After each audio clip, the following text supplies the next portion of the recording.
یہ کافی میں نے 3-4 اسباق کے اکٹھے حروف شامل کر لیے ہیں تاکہ میں ایک ہی لیکچر کے اندر ان کو آپ کی خدمت میں بیان کر سکوں.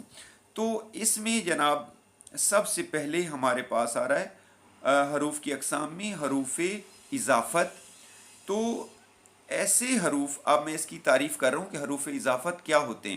ایسے حروف جو ایک اسم کا تعلق دوسرے اسم سے ظاہر کریں. اسم کہتے ہیں نام کو، یعنی ایک نام کا تعلق دوسرے نام کے ساتھ جوڑیں، قائم کریں، تو اس کو ہم کہتے ہیں حروف اضافت. یہ حروف ہوتے ہیں کا، کی یا کے. ٹھیک ہے جی. اسی طرح را، ری، رے. تو جیسے ایک میں مثال دے دیتا ہوں کہ علی کا قلم. اب علی بھی اسم ہے اور قلم بھی اسم ہے، تو ان دونوں کے درمیان جس چیز نے ان کو جوڑا وہ کا ہے. تو کا، کے، کی یہ حروف اضافت ہوتے ہیں جو ایک اسم کا تعلق دوسرے اسم کے ساتھ جوڑتے ہیں، ان کو ہم حروف اضافت کہتے ہیں. یہ آپ نے یاد رکھنا ہے کہ یہ کا، کی اور کے یہ ہوتے ہیں حروف اضافت. اس کے بعد نیکسٹ ہمارے پاس ہے حروف استفہام 2 نمبر. تو ایسے حروف جو سوال پوچھنے کے لیے استعمال ہوتے ہیں. مثلا ہم سوال کرتے ہیں تو اس میں کیا کا ہم استعمال کرتے ہیں. تو صرف کیا ہی حروف استفہام نہیں ہے، یہ سوالیہ ایک ہی حروف سوال کرنے کے لیے استعمال نہیں ہوتا، بلکہ اس میں کیوں بھی سوال کرنے کے لیے استعمال ہوتا ہے، کہاں بھی سوال کرنے کے لیے استعمال ہوتا ہے، کب بھی سوال کرنے کے لیے استعمال ہوتا ہے، اور کیسے بھی سوال کرنے کے لیے استعمال ہوتا ہے. کیا، کون، کیوں، کہاں، کب، کیسے. تو یہ تمام حروف کو جو سوال پوچھنے کے لیے استعمال ہوتے ہیں ان کو ہم حروف استفہام کہتے ہیں. اس کے بعد نمبر 3 ہمارے سامنے ہے حروف بیان. ایسے حروف کسی وضاحت کے لیے جو استعمال کیے جائیں تو ان سب کو ہم حروف بیان کہتے ہیں، یعنی جو کسی اپنی بات کو مزید ایکسپلین کرنے کے لیے. جیسے ہم کہتے ہیں نا کہ استاد صاحب نے فرمایا کہ، کاف ہے کہ، تو جھوٹ نہیں بولنا چاہیے. اب یہ کہ جو ہے یہ حروف بیان میں ہے، یعنی جو اپنی بات کو آگے مزید وضاحت کرنے کے لیے استعمال کیے جاتے ہیں. ٹھیک ہے جی. وہ حروف، ایسے حروف کسی وضاحت کے لیے جو استعمال کیے جائیں ان کو حروف بیان کہتے ہیں. مثلا ایک مثال ہے، استاد نے کہا کہ سب کھڑے ہو جاؤ، کہ سب کھڑے ہو جاؤ. جیسے کہ میں نے پہلے مثال میں اس میں بھی کہ حروف بیان. اس کے بعد اگلا ہمارے سامنے ہے حروف بیان. حروف بیان کیا ہوتے ہیں؟ وہ حروف جو کسی اسم کو فعل سے ملاتے ہیں، یعنی جو کسی اسم کو فعل کے ساتھ جوڑتے ہیں، ملاتے ہیں. تو ایسے حروف کو حروف جار کہتے ہیں. اب اسم کہتے ہیں ناؤن کو، نام کو، اور فعل کہتے ہیں ورب کو، کسی کام کے کرنے کو ورب کہتے ہیں. مثال میں آپ کے سامنے ایک پیش کرتا ہوں. مثلا کتاب میز پر رکھ دو. اب رکھ دو، رکھنا جو ہے یہ ورب ہے، یہ فعل ہے، یہ کام ہے. تو اس کے بعد کتاب اور میز دونوں جو ہیں وہ اسم ہیں، یعنی جو اسم اور فعل کو ملاتے ہیں. کتاب پر اس میں حروف جار ہے. ٹھیک ہے، پر حروف جار ہے. کتاب میز پر رکھ دو. تو ایک اسم کا تعلق جو فعل کے ساتھ جوڑتے ہیں ایسے حروف کو ہم حروف جار کہتے ہیں. اور یہ میں، سے، کو، نے، تک، پر وغیرہ یہ تمام حروف جار ہوتے ہیں. اس کے بعد اگلا ہمارے سامنے حروف شرط ہیں. یہ کون سے حروف ہوتے ہیں؟ ایسے حروف جو کسی شرط کے لیے استعمال کیے جائیں، جو کسی شرط کے لیے. اب میں مثال آپ کے سامنے ایک پیش کرتا ہوں جس سے ہماری بات واضح ہو جائے گی. مثلا اگر محنت کرو گے تو کامیابی ملے گی. اب اس میں اگر یعنی شرط یہ ہے کہ اگر تم محنت کرو گے تو کامیابی ملے گی. تو حروف شرط میں اگر آتا ہے، اگرچہ آتا ہے، جب آتا ہے، جب تک آتا ہے، اور تا وقت کے اس وقت تک. تا وقت کی کا مطلب ہوتا ہے اس وقت تک، یہ حروف شرط میں آتا ہے. اور جوں ہی یہ بھی حروف شرط میں آتا ہے. تو یہ تمام حروف جو ہیں وہ حروف شرط ہیں. تو اس کے بعد ہم آگے چلتے ہیں. نیکسٹ ہمارے سامنے ہے حروف ندا. تو حروف ندا کہتے ہیں بلانا، پکارنا. کسی کو پکارنے یا آواز دینے کے لیے جو حروف استعمال ہوتے ہیں ان کو ہم حروف ندا کہتے ہیں. تو مثلا کیسے ہم بلاتے ہیں یا پکارتے ہیں؟ ہم کہتے ہیں کہ یا اللہ. یہ اللہ تعالیٰ کو ہم یاد کر رہے ہوتے ہیں، بلا رہے ہوتے ہیں. تو یہ یا حروف ندا ہے. اسی طرح اے، الف اور بڑی یہ حروف ندا ہے. اسی طرح اجی، الف جیم چھوٹی یہ اجی. اور اسی طرح او، اور اسی طرح ابے، یہ الف بے بڑی یہ بے، ابے. یہ تمام حروف بلانے کے لیے، پکارنے کے لیے استعمال ہوتے ہیں. اس کے بعد نیکسٹ ہمارے پاس سامنے ہے 7واں حروف تعسف. تعسف افسوس سے نکلا ہے. تو یہ حروف غم یا افسوس کے اظہار کے لیے استعمال کیے جاتے ہیں. تو جو غم یا افسوس کرنے کے لیے حروف استعمال کیے جاتے ہیں ان کو ہم حروف تعسف کہتے ہیں. تو ان کی مثال ہے افسوس. اسی طرح حیف، ہے یہ فے، حیف کا معنی بھی افسوس ہوتا ہے. وائے یعنی دکھ کے، افسوس کے اظہار کے لیے. اسی طرح ہائے، اور اسی طرح اف، الف پیش اور فے، اف. اسی طرح ہائے ہے. اسی طرح یہ تمام حروف جو ہیں حروف تعسف ہیں. تو جو دکھ اور افسوس کا اظہار کرنے کے لیے بولے جاتے ہیں. اس کے بعد نیکسٹ ہمارے سامنے ہے جی 8ویں نمبر پہ حروف تشبیہ. تو یہ حروف ایک چیز کو دوسری چیز کی طرح بتانے کے لیے استعمال ہوتے ہیں. یعنی جیسے ہم کہتے ہیں نا مثلا علی کے دانت موتیوں کی طرح چمک رہے ہیں. اب دانت کو تشبیہ دی جا رہی ہے موتیوں سے، کہ دونوں میں جو مشترک صفت ہے وہ چمک ہے، سفیدی ہے. ٹھیک ہے. تو جو ایک چیز کو دوسری چیز جیسا بتانے کے لیے، بیان کرنے کے لیے استعمال ہوں ان کو ہم حروف تشبیہ کہتے ہیں. اور یہ حروف ہوتے ہیں مانند. مانند کا مطلب ہوتا ہے کی طرح. اسی طرح کی طرح، طرح. مثل کا معنی بھی طرح ہوتا ہے یا مثال. اور اسی طرح سا ایک لفظ ہوتا ہے سا. اور اسی طرح جیسا. اور ایک اسی طرح حروف تشبیہ میں آتا ہے بعین ہی، بالکل اسی طرح، وغیرہ وغیرہ. بعین ہی بالکل اسی طرح. یہ تمام حروف جو میں نے آپ کو گنوائے ہیں یہ حروف تشبیہ ہوتے ہیں.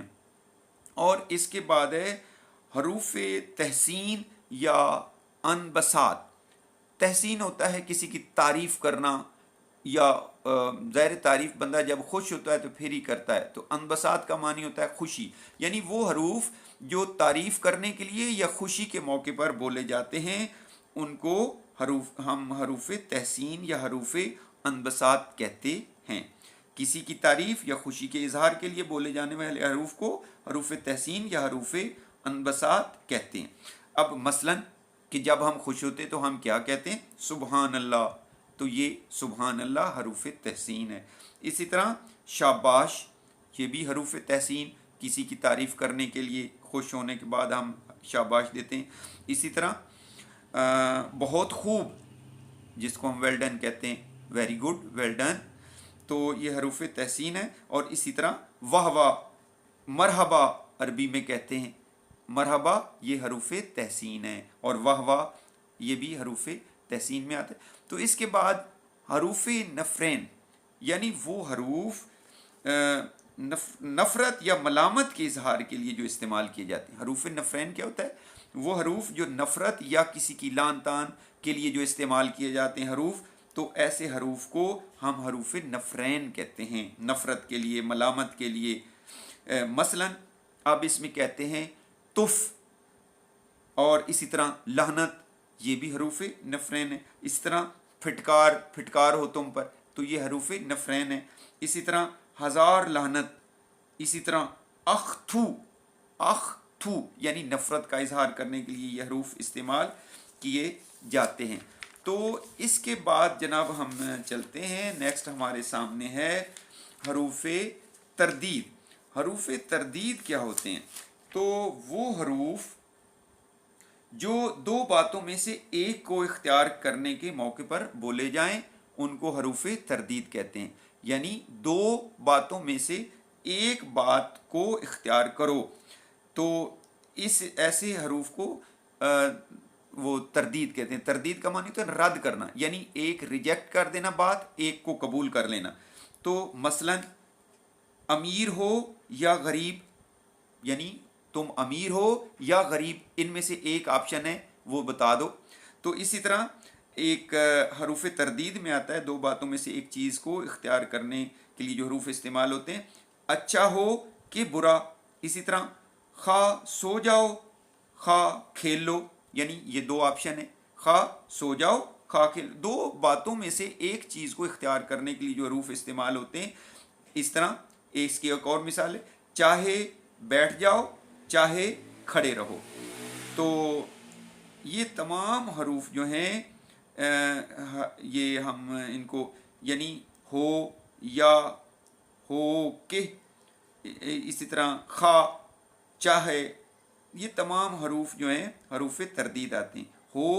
ہو کے، خواہ چاہے، تو یہ حروف تردید ہوتی ہیں۔ اب اس کے بعد نیکسٹ ہمارے سامنے حروف اضراب۔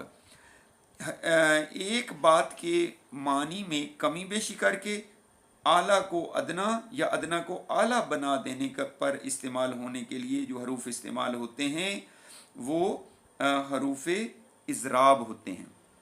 یعنی کسی چیز کا درجہ ہم بڑھا دیں بڑھانے کے لیے، یا کسی چیز کا درجہ گھٹانے کے لیے جو حروف استعمال ہوتے ہیں تو ان کو ہم حروف اضراب کہتے ہیں۔ مثلا ہم کہتے ہیں کہ وہ انسان نہیں بلکہ حیوان ہے، اب یہ اس کا درجہ گھٹا دیا ہے، ہم نے اس کو انسان سے حیوان کہہ دیا، تو ایسے حروف کو حروف اضراب کہتے ہیں کہ جو کسی کا درجہ گھٹانے کے لیے یا کسی کا درجہ بڑھانے کے لیے استعمال کرتے ہیں۔ تو اسی طرح اس مثال میں لفظ بلکہ حروف اضراب ہے، یعنی وہ انسان نہیں بلکہ حیوان ہے، تو ایسے حروف جو کسی کا درجہ بڑھانے کے لیے یا گھٹانے کے لیے استعمال کیے جائیں۔ اس کے بعد ہے نیکسٹ ہمارے سامنے حروف تنبیہ۔